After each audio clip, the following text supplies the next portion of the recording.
Olá família, vamos para mais um Evangelho. Oitavo capítulo, Bem-aventurados os puros de coração. Os tópicos são: deixar vir a mim os pequeninos, pecado por pensamento e adultério, verdadeira pureza e mãos não lavadas, escândalos cortar a mão, instruções dos espíritos, deixar vir a mim os pequeninos, bem-aventurados os que têm os olhos fechados. Neste capítulo, nós somos orientados a compreender a importância das nossas intenções, a importância dos nossos pensamentos.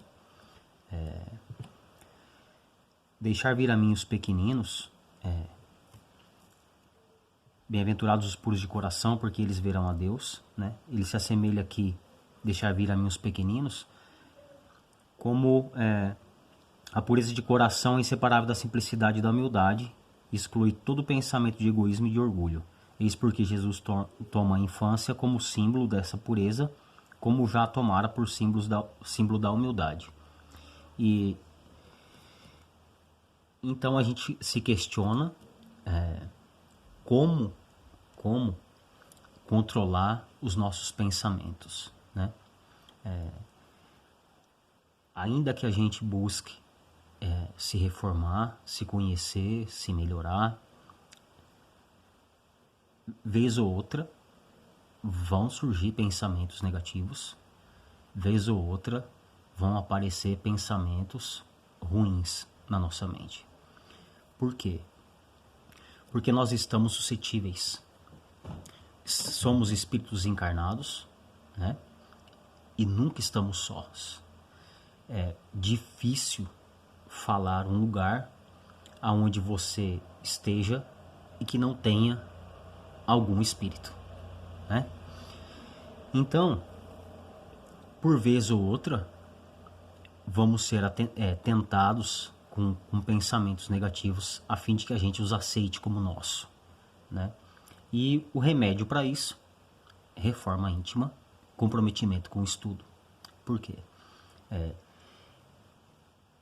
Muito difícil eu me reformar, eu me analisar e ter uma clareza de como agir, de como proceder diante de situações diversas da nossa vida, se eu não tiver conhecimento. Então, o comprometimento do médium ao estudo, ele é essencial. Ele é essencial. Muitos acham, né, que participando de um terreiro como um membro, como um médium de trabalho, e por trabalharmos com a espiritualidade de luz, que muito nos instrui, nos direciona, nos ampara, eu não tenho necessidade de buscar conhecimento, porque para toda a minha falta, para toda a minha prova, para toda a dificuldade que eu possa vir encontrar na minha existência carnal, eu vou ter um direcionamento da espiritualidade. Sim, nós teremos, mas a gente tem que ser racional.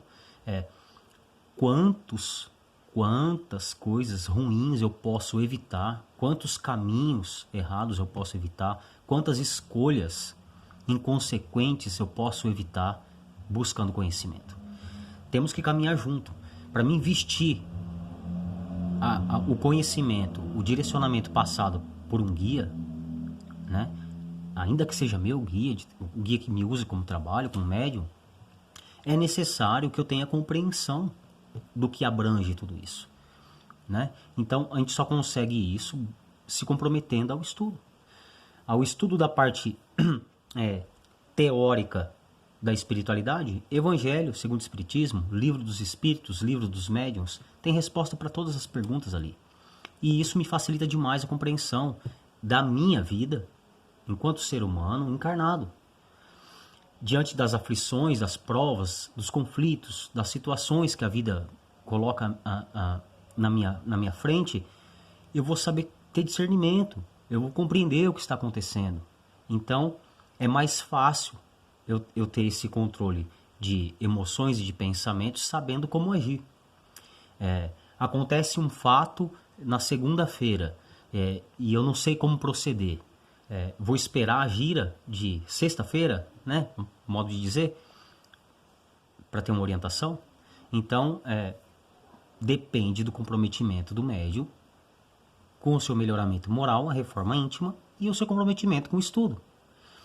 Existem muitos estudos de Umbanda, existem muitos estudos espíritas, né? O livro Aconteceu na Casa Espírita, ele é elucidador demais dos processos de obsessivos.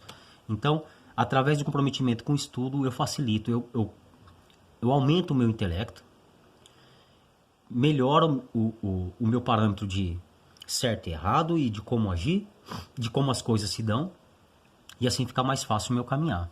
Porque neste capítulo aqui vem dizer pecado por pensamento e adultério, que Cristo diz o seguinte: ouvistes o que foi dito aos antigos, não adulterás. Eu, porém, vos digo que todo que olhar para uma mulher cobiçando-a, já no seu coração adulterou com ela.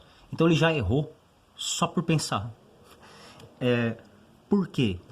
Porque antes de qualquer ação existe um pensamento. Antes de qualquer ação na nossa vida, existe um pensamento que a gente fala o que eu vou fazer. A gente pensa, e ainda que seja rápido, né? Às vezes, vigiar e orar pensar antes de falar, a gente atropela as coisas, mas gera um pensamento. Tem um pensamento aqui, ainda que ele não seja meu.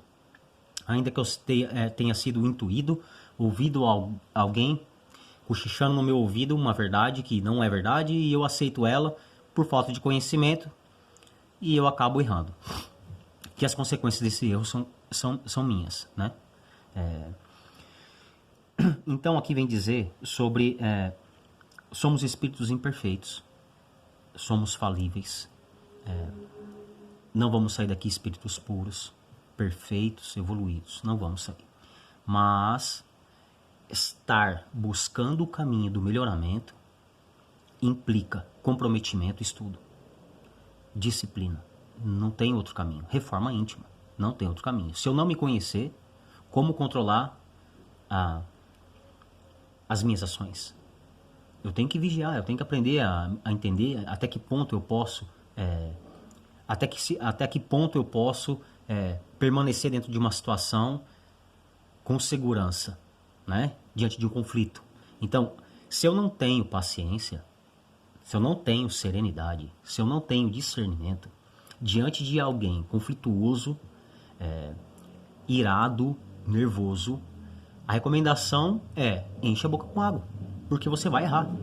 Não é assim? Enche a boca com água, porque você vai falar coisa que não deve. Você vai movimentar as energias que estão aqui no ambiente e você vai se contaminar, você vai errar. Então enche a boca com água. Mas se a gente se comprometer ao estudo pessoal, da gente aprender a nos conhecer, nos analisar e buscar conhecimento, os meus parâmetros vão aumentar. Então, diante de uma situação, eu vou saber como agir. E assim vai melhorando as nossas qualidades de pensamento. Eu só busco olhar as coisas de maneira... os erros que estão à minha volta, eu a tudo reclamo, as sintonias que eu estou atraindo para mim são as mesmas. Então, espíritos de toda essa ordem de sentimentos e pensamentos vão estar à minha volta. E aí as pessoas confundem o melhor amigo com um guia. Um guia é orientador. Ele nos orienta com amor, mas com verdade. Ainda que nos doa. Nós vamos ser orientados com a verdade e não afagando o nosso ego. Um guia nunca vai chegar diante de nós numa situação de prova, de aflição, enfim, de dificuldade, com problemas, com outras pessoas. Eu falo, calma, se está certo, pode deixar que eu resolvo. Não, analise você. Você já tem conhecimento para mudar. Melhore você. Limpe a vidraça dos seus olhos. Então nós somos orientados com amor, sim, mas com a verdade. O nosso melhor amigo, que é o obsessor, não. Ele vai afagar o nosso ego, nos induzindo ao erro. Então vai chegar diante de uma situação que eu fui ofendido. Um exemplo. O meu melhor amigo vai gritar, você vai deixar? Nossa, mas você sempre ajudou essa pessoa. Nossa, mas quanta coisa você já faz. Você não está errado. Isso é inadmissível. Você tem que tomar uma atitude. Só fazem com você aquilo que você permite. Aí você liga. Só fazem com você aquilo que você permite. Isso é aula de terreiro. É um guia que está me falando. E aí você escorregou no abacaxi. Por quê? Porque o seu guia vai falar: cala-te, saia, vigie, preste atenção. Ele não vai falar retruque. Porque um guia de luz sempre vai nos orientar ao bem. Sempre vai nos orientar com uma verdade. Sempre vai nos orientar a fugir de conflitos e resolver os conflitos. E não criar conflitos. Então, às vezes as pessoas confundem demais a ação do ego, que quer fazer provar que a gente está certo. O ego é a nossa autodefesa, sempre para nos proteger.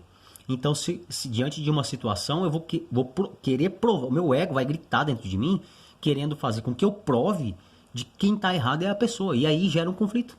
E este não é o melhor caminho. É dito aqui dentro do Evangelho: se calar diante de alguém de um tolo, de alguém que está falando, faltando com respeito, é uma caridade. Ficar quieto.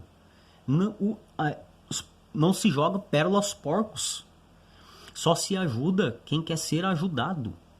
É isso que a gente precisa compreender. Então não é porque eu sou um bandista que eu tenho conhecimento que existe uma família espiritual que me ampara no meu direcionamento, no meu processo evolutivo, tá? Que diante de todas as pessoas que aparecem na minha vida conflituosas, revoltadas, eu vou ter que ajustar essa pessoa, direcionar essa pessoa. E se ela não quiser? Ela é tóxica, ela tá tóxica. É diferente uma situação que uma pessoa pede auxílio, que ela pede uma opinião. É diferente de uma pessoa que está completamente irada, revoltada, atacando. Então, somos suscetíveis? Somos falhos. Mas é necessário que a gente se comprometa ao estudo a ponto de compreender como as coisas se dão. A verdade por trás das aparências, né? E então é assim: quanto mais evoluído o espírito, mais puros seus pensamentos.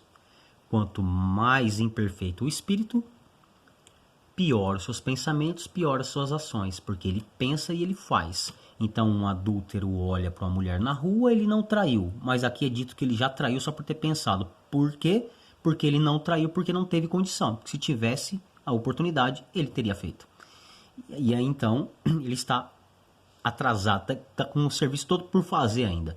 Aquele que, se encontrando numa situação dessa, sente um desejo, mas luta contra ele, está no caminho do melhoramento. E aquele que nem pensa, já o fez. É o que está escrito exatamente aqui.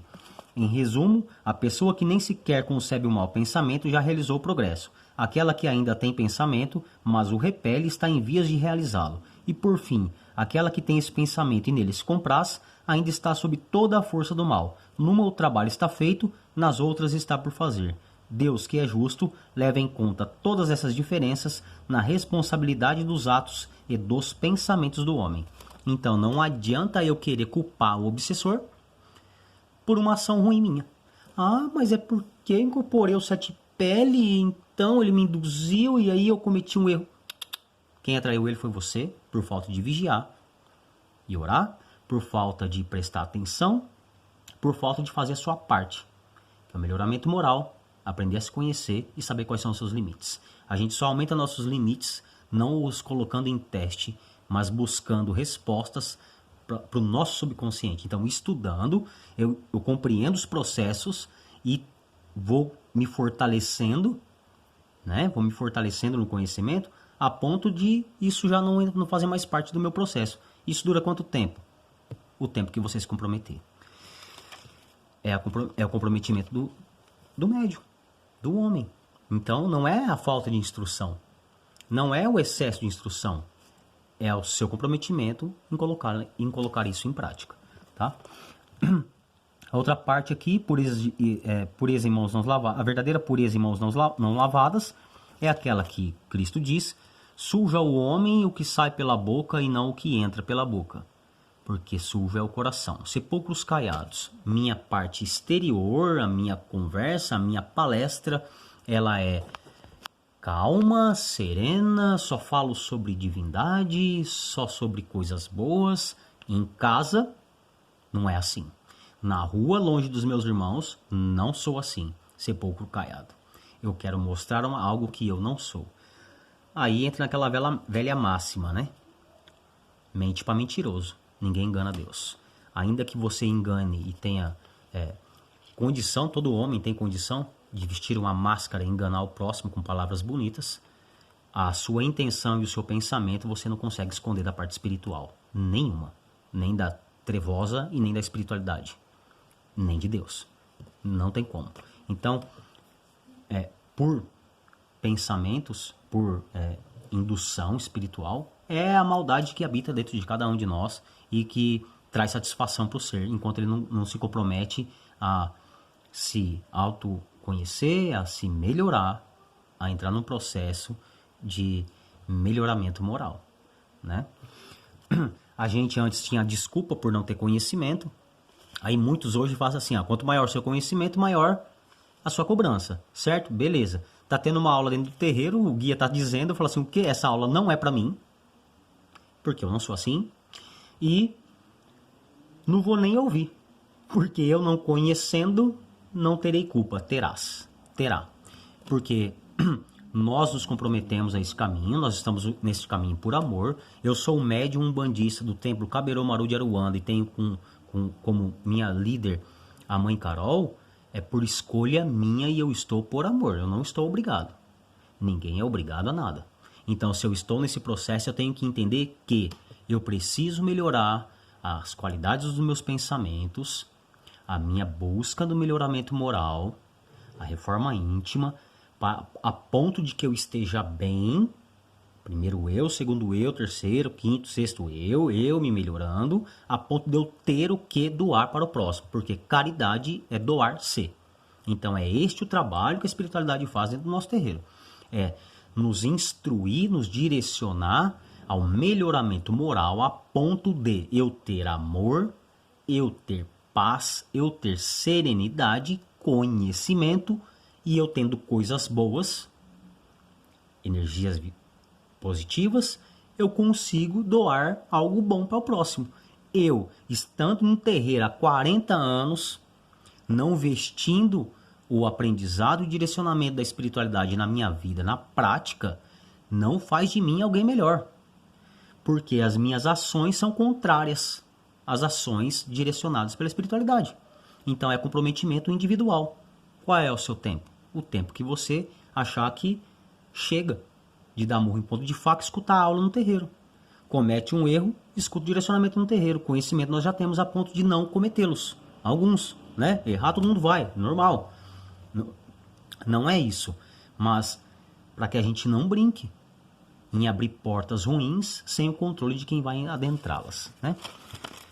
E aqui em outra parte, que é bem interessante também, escândalos cortar a mão, que é dito aqui uma parte que se sua mão for uma causa de escândalo, então que é melhor que você corte ela do que você entre com ela no reino dos céus. No sentido real, algo completamente horrendo. Nós teríamos uma população de mutilados, né? Mas é dito aqui nessa parábola que a gente lute para arrancar dentro de nós todo o mal. Então que a gente se esforce em tirar de dentro de nós o nosso mal, para que a gente tenha acesso a coisas boas e a prática de coisas boas.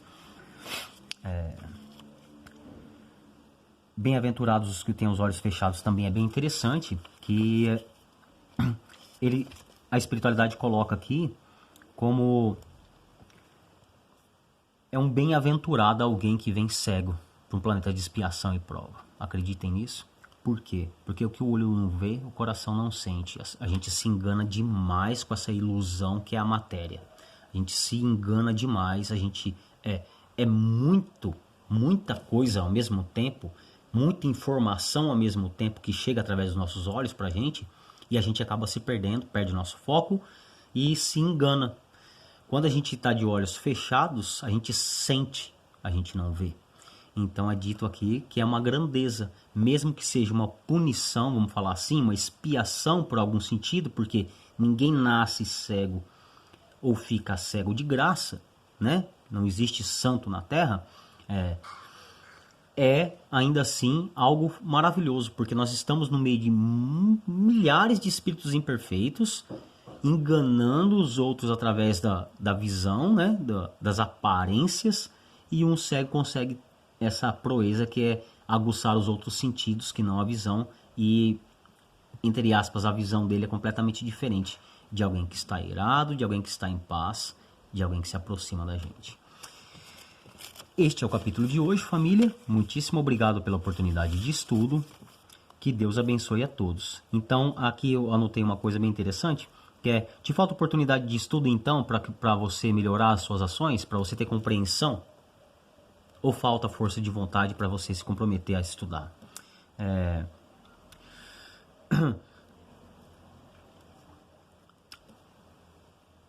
Nosso ego pede que a gente prove que estamos certos, e o conhecimento nos ensina a calar. O estudo aumenta o nosso entendimento e melhora a qualidade dos nossos pensamentos, porque eu compreendendo que eu estando bem, analisando as coisas de uma maneira sensata, afinado com a gratidão, com uma fé positiva, pensamentos vão transitar à minha volta, mas eu não vou dar valor para eles. Porque se eu estou agradecendo por algo, se vier um pensamento de algo que está ruim na minha vida, eu não vou dar a oportunidade de reclamar, porque eu estou afinado com a gratidão. Quanto melhor nossa afinidade, maior nossa afinidade com a espiritualidade, com energias positivas, com pensamentos benéficos, mais difícil a gente ter acesso a pensamentos ruins, a espíritos densos, porque energias iguais se atraem e energias diferentes se repelem. Muito obrigado, família. Até a próxima aula.